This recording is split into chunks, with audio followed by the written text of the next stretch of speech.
we're at the point where we're going to start assembling one of these frames for our bunk bed. And the design that I have is for the XL or extra long twin size bed rather than the standard.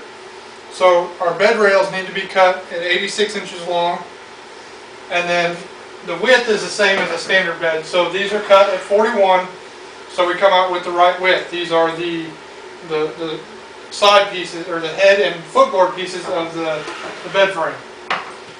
We have our slat supports ripped down 2x6 to 2x2, and we'll need 2 of those, and I'm pre-marked, and I'm going to drill for the screws, and they're spaced every 10 inches. You can do it however you want. That's just what I'm going to do. Those will be mounted to the side of the inside of the bed rails, and then you'll need one of your slats with the notch cut out.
As I mentioned before, this bed is made for an extra long twin size mattress. Now, when I first designed this, we were going to go with a standard size, and as I went through the cutting process for these slats, as you remember, I told you to save the little cutoffs from the notches, and that would be true if you were just building a standard size bed.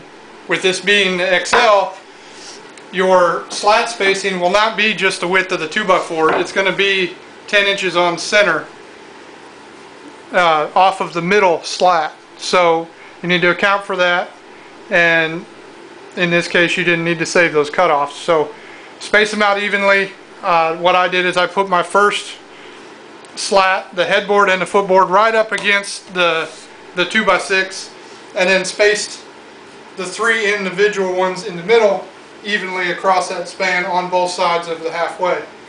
And instead of leaving these floating, since I'm not going to cut a bunch of fillers in between, I'm just going to drill, and I'm going to screw one screw into each side of these slats just to keep them so they won't move around. So the first bed frame is finished. Next up is the second bed frame. It's just the same process, and then we'll move on to building the ladder system on each end of the bed, and then it's on to final assembly. So now that we got all the holes drilled in the ladder rungs, it's about time to start assembling this end of the bunk bed. Now, at this point in the build, it'd be a good time to start sanding all of the parts for the ladder system. It'd be much easier to do it now than once it's put together. So that's what I'm going to do. I'm not going to videotape this part of it, saying it's kind of boring, and I would imagine you guys would agree. So we're ready to start assembling the end of this bunk bed with the ladder rungs and the spaces for the bed frames themselves. So I've already sanded, pre-drilled, as you remember, all of our rungs in preparation for putting this back together. So we're going to set these out. Since they're already marked, it's going to be pretty easy to put them where they're supposed to be.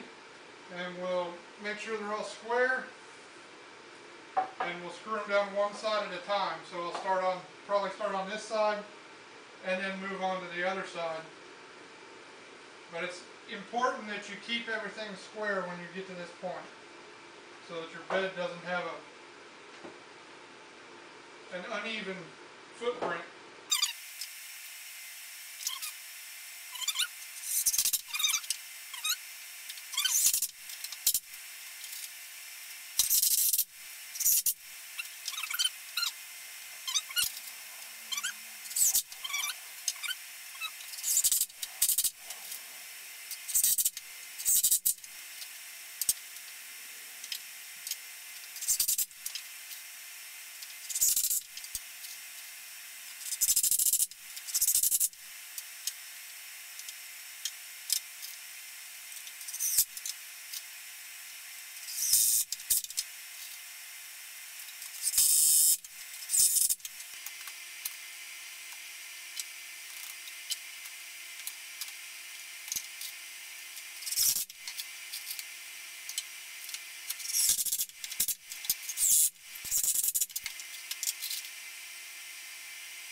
Okay, so what's left for this end of the bunk bed are some cutoff blocks. In this case, this one is 6 inches long. We're gonna place it at the bottom of the bunk bed. This is the bottom, and it's just to register where the frame of the bed is going to sit. So 6 inches up on this side, the same on this side here, and it'll just be attached with 2 screws, one in the face and one in the side. And then if we go over here to the top,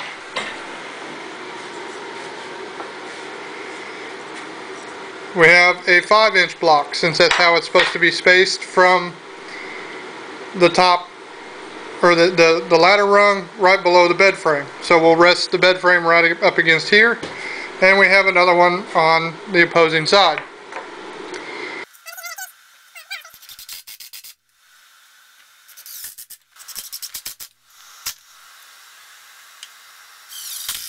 That's what it's going to look like. I'll show you when I put the final assembly up in the bedroom of how I attach those bed frames to the ladder system on each end, and it'll be done.